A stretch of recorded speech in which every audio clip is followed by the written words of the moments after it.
Hello students. तो आज हम लोग स्टार्ट करते हैं अपना टाइप 4। टाइप 3 तक हम लोग डिस्कस कर चुके थे।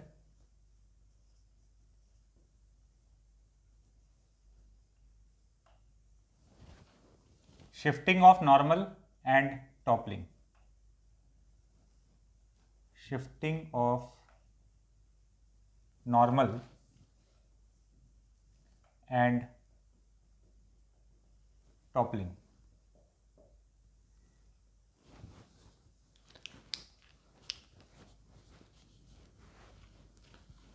समझते हैं इस टॉपिक को।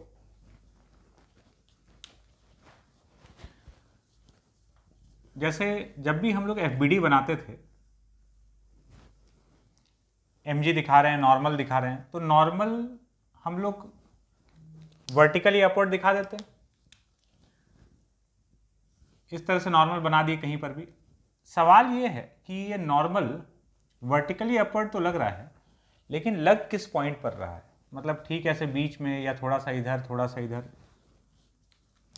उसका पॉइंट ऑफ एप्लीकेशन क्या है? यहाँ बनाए, यहाँ बनाए, कि इधर बनाए? वर्टिकली अपवर्ड तो बनाना है, बट लोकेशन क्या है?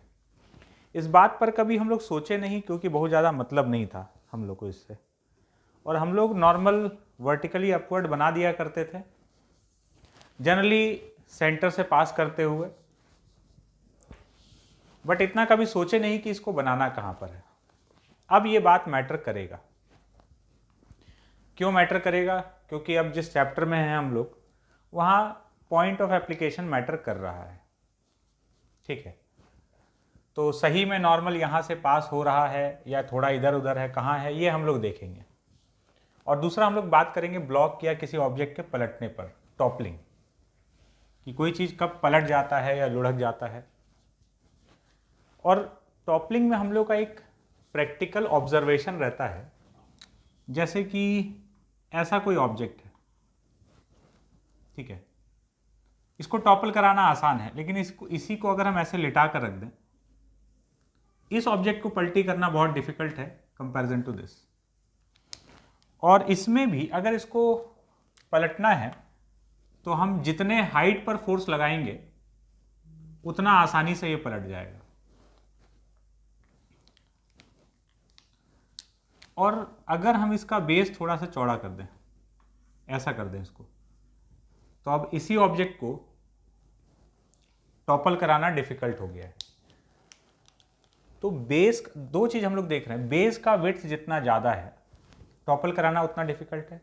हाइट जितना ज्यादा है, टॉपल कराना उतना आसान है।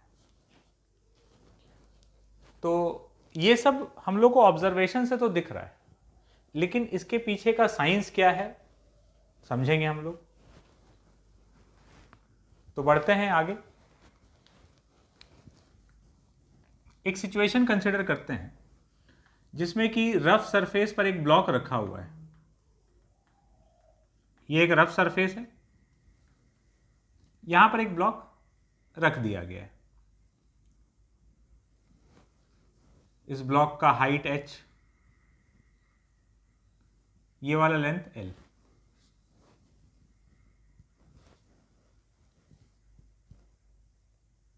ये स्मॉल h और ये l। अब हम लोग को इसमें देखना है कि नॉर्मल सही में सेंटर से पास हो रहा है या कहां से पास हो रहा है, उसका लोकेशन समझना है। तो अब यहां जब ये रखा हुआ है, स्लिपिंग का कोई टेंडेंसी नहीं है, भले ही सरफेस रफ हो, फ्रिक्शन तो लगेगा नहीं। एक तो इस पर लगेगा mg। mg का point of application centre of mass होता है, सेंटर ऑफ मास से पास कर रहा है। दूसरा लगेगा नॉर्मल। हम नॉर्मल को सेंटर से पास नहीं कराकर थोड़ा सा डिस्प्लेस दिखा रहे हैं, इधर से x डिस्टेंस पे नॉर्मल पास करा रहे हैं। और x का वैल्यू पता चल जाएगा।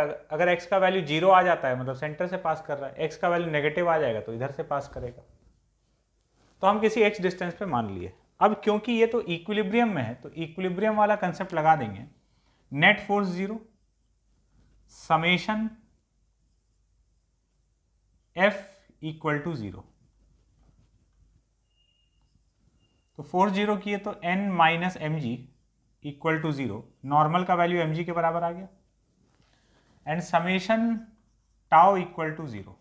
इक्विलिब्रियम में है तो नेट टॉर्क भी 0 है, तो इक्विलिब्रियम में है तो किसी के अबाउट भी टॉर्क बैलेंस कर देते हैं, हम सेंटर ऑफ मास के अबाउट कर रहे हैं। सेंटर ऑफ मास के अबाउट देखेंगे तो mg का टॉर्क तो 0 हो जाएगा क्योंकि mg वहीं से पास कर रहा है। नॉर्मल का टॉर्क आएगा खाली ये force, line of action of force और ये परपेंडिकुलर डिस्टेंस, तो नॉर्मल का टॉर्क आया n इंटू एक्स, और कोई टॉर्क लग ही नहीं रहा है, दिस इज इक्वल टू 0। तो नॉर्मल का टॉर्क और कोई फोर्स का टॉर्क नहीं है, तो टोटल टॉर्क मस्ट बी 0। तो n इंटू एक्स का वैल्यू 0 है, तो या तो n 0 हो या फिर x 0 हो। n तो 0 है नहीं, इसका मतलब ये हुआ कि x 0 है, मतलब नॉर्मल जो है वो सेंटर ऑफ मास से पास कर रहा है। ठीक है, अब सिचुएशन को थोड़ा सा बदलते हैं। अब हम लोग क्या कर रहे हैं, इस ब्लॉक पर एक फोर्स अप्लाई कर रहे हैं।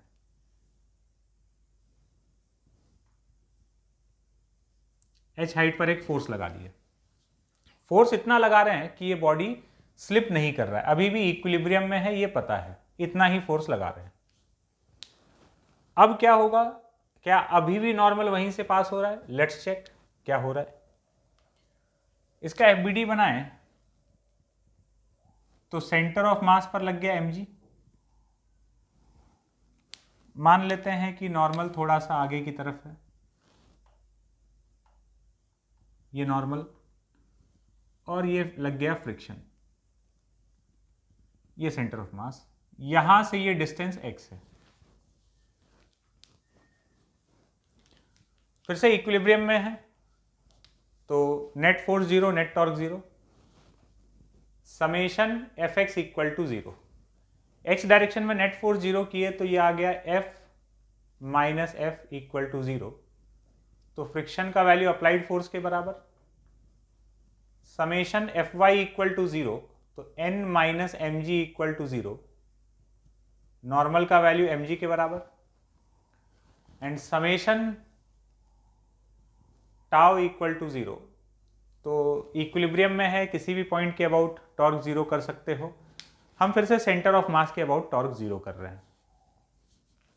तो जब सेंटर ऑफ मास के अबाउट टॉर्क लिखेंगे, mg का टॉर्क तो फिर से 0, नॉर्मल का टॉर्क आया n, line of action of force ये है, इससे परपेंडिकुलर डिस्टेंस x, तो n इंटू एक्स, कौन से सेंस में आ रहा है? Anti clockwise. इसके अबाउट देखो, ये नॉर्मल इसको एंटी क्लॉकवाइज घुमाना चाहेगा, ठीक है। इसके अबाउट और किसका टॉर्क आ रहा है? ये कैपिटल F का टॉर्क आ रहा है और ये स्मॉल f का टॉर्क आ रहा है। डायरेक्शन देखते हैं, इसके अबाउट ये कैपिटल F का टॉर्क देखोगे, इसको सेंटर लेते हुए देखो, ये कैपिटल F का टॉर्क इसको क्लॉकवाइज घुमाना चाहता है, तो ये फोर्स का लाइन ऑफ एक्शन यहां से ये परपेंडिकुलर डिस्टेंस h/2 के बराबर है।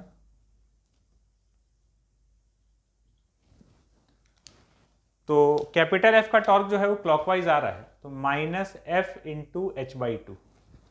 स्मॉल f फ्रिक्शन का टॉर्क कैसा आ रहा है? फ्रिक्शन का टॉर्क देखो, इसके अबाउट सेंटर ऑफ मास के अबाउट देखोगे तो ये भी इसको सेंटर मानते हुए देखो, ये वाला फोर्स भी इसको क्लॉकवाइज घुमाना ही चाहेगा, ये फ्रिक्शन भी इसको क्लॉकवाइज घुमाना चाह रहा है और कैपिटल F भी क्लॉकवाइज ही घुमाना चाह रहा है। ये दोनों फोर्स इसके अबाउट क्लॉकवाइज और ये वाला नॉर्मल एंटी क्लॉकवाइज टॉर्क दे रहा है, तो फ्रिक्शन का भी टॉर्क क्लॉकवाइज आ रहा है। ये डिस्टेंस हो गया h/2, तो फोर्स और ये परपेंडिकुलर डिस्टेंस, तो minus F into h/2, this is equal to 0, तो n into X is equals to f into h/2, छोटा f इंटू h/2, n का value mg into x,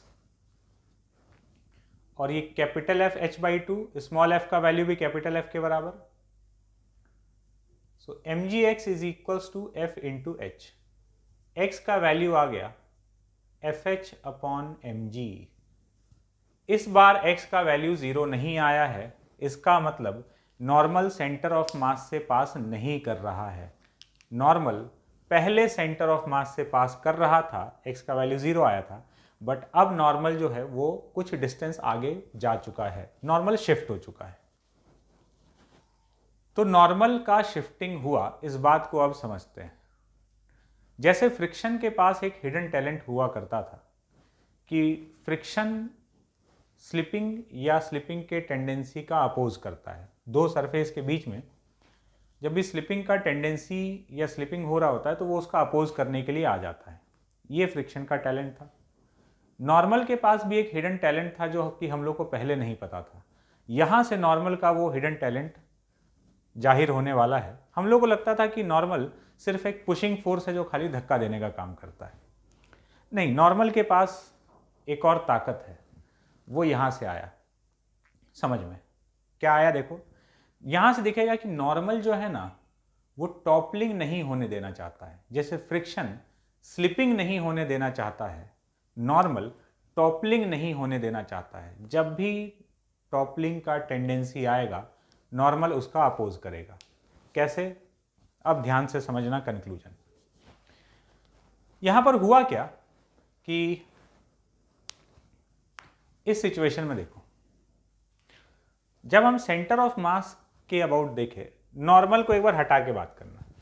normal के अलावा किसी फोर्स का कोई टॉर्क क्लॉकवाइज या एंटी क्लॉकवाइज नहीं था, ठीक है। कोई भी इस ब्लॉक को टॉपल नहीं कराना चाह रहा था, तो नॉर्मल चुपचाप अपने घर के अंदर था। नॉर्मल भी टॉर्क नहीं दिया। जैसे यहां पर ये स्लिप नहीं होना चाह रहा था, तो फ्रिक्शन चुपचाप है, गायब है एकदम फ्रिक्शन, ठीक है। तो जब ये टॉपल नहीं होना चाह रहा था तो नॉर्मल भी टॉर्क नहीं दिया। यहां से समझना।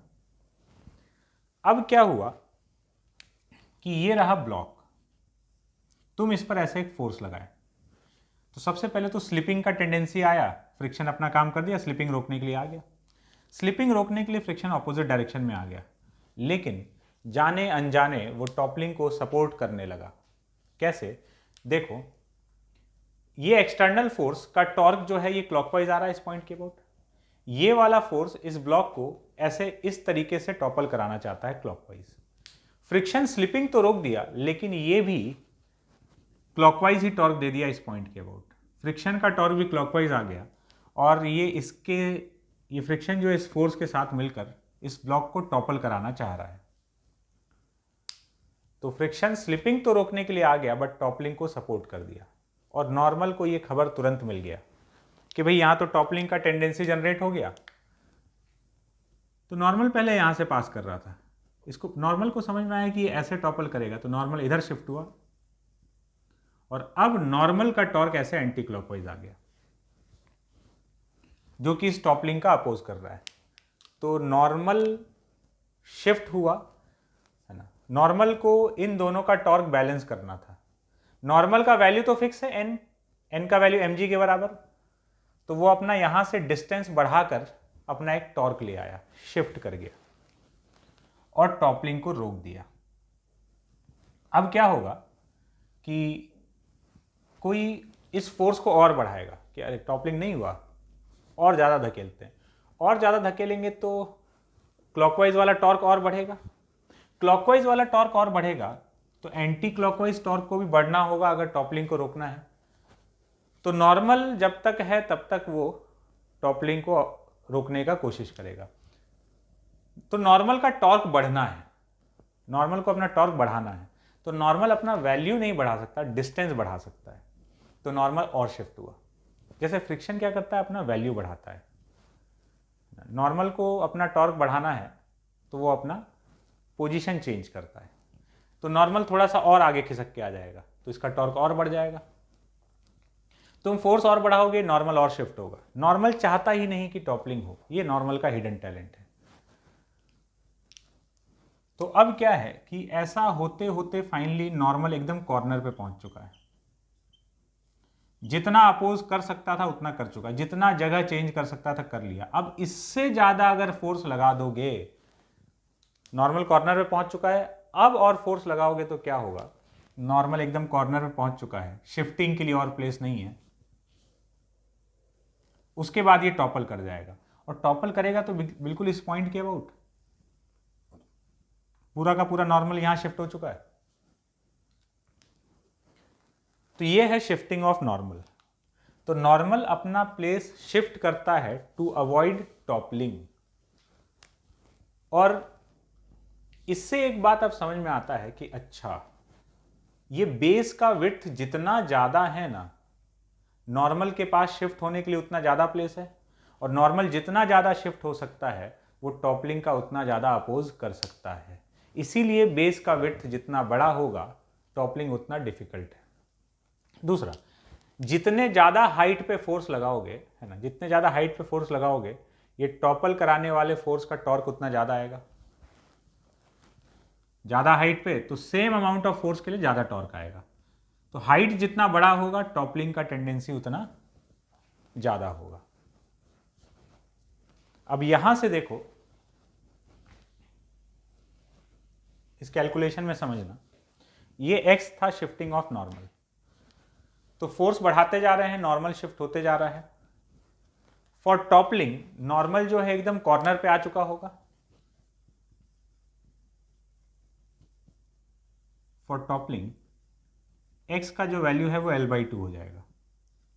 तो L/2 is equals to FH upon mg। तो इससे F का वैल्यू mg L/2h। इतना फोर्स लगा देंगे तो टॉपलिंग स्टार्ट हो जाएगा, mg L/2h।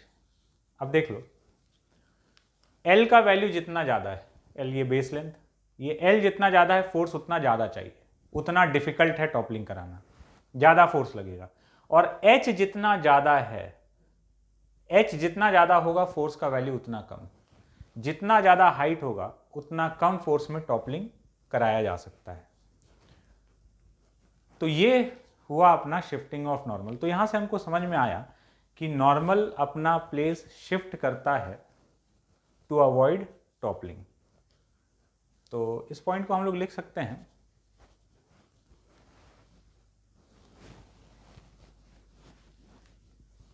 कि shifting of normal takes place to avoid toppling.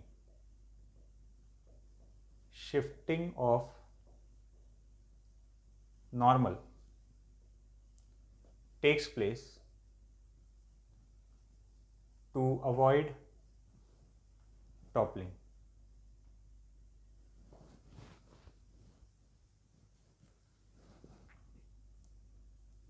And at the time of toppling,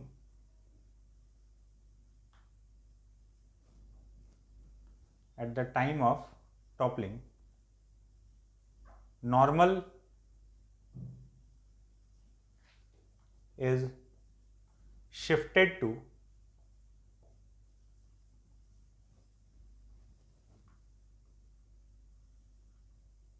one of the end points। Normal किसी एक एंड पॉइंट पे इधर या उधर, अगर इधर फोर्स लगा रहे होते तो इस तरह से टॉपल करना चाहता तो नॉर्मल इधर आ जाता।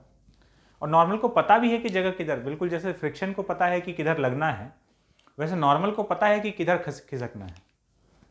ऐसा नहीं कि नॉर्मल इधर खिसक गया। सोचो अगर नॉर्मल इधर आ जाता ना, ये ऐसा है, नॉर्मल इधर आ जाता तो नॉर्मल भी क्लॉकवाइज ही टॉर्क दे रहा होता, नॉर्मल सपोर्ट करने लगता टॉपलिंग का। तो ऐसा नहीं होगा, जिधर जिस सेंस में टॉपलिंग हो रहा है ये उसके ऑपोजिट में टॉर्क देकर उस टॉपलिंग को अवॉइड करने का कोशिश करेगा।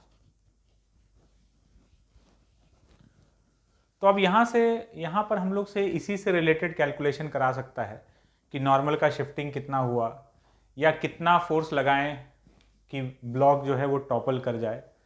ये सब इस पे क्वेश्चन सॉल्व करके देखते हैं।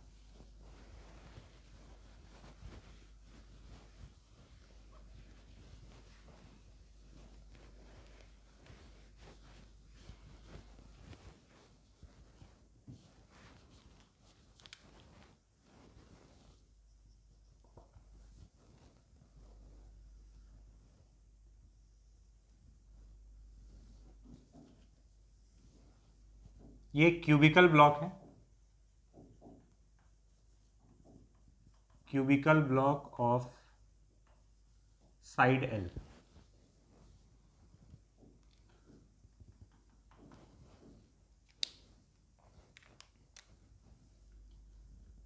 इस पर एक फोर्स लगा रहे हैं यहां से 2L/3 हाइट पर। फ्रिक्शन कोफिशिएंट है म्यू।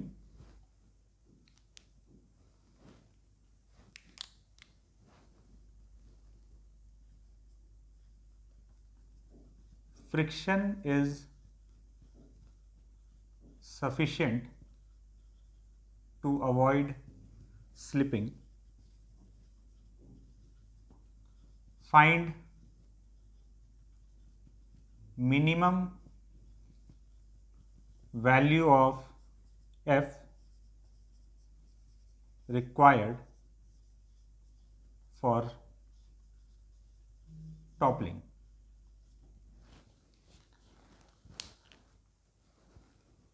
इस ब्लॉक का मास m दिया हुआ है, साइड लेंथ तो L दिया हुआ ही है।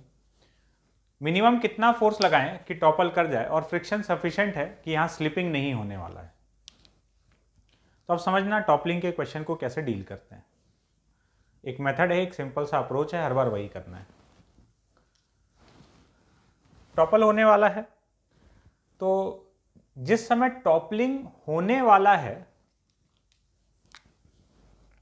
Minimum force required for toppling, तो टॉपलिंग होने वाला है मतलब जस्ट नॉर्मल एकदम जितना खिसक सकता था उतना खिसक चुका है, नॉर्मल यहां लग रहा है।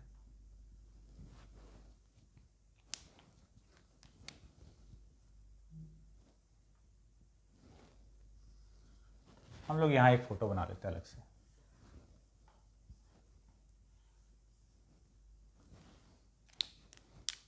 एक तो यहां पर लग रहा है mg सेंटर ऑफ मास पर, ये नॉर्मल यहां लग रहा है एकदम कॉर्नर पे, फ्रिक्शन ऐसे लग रहा है।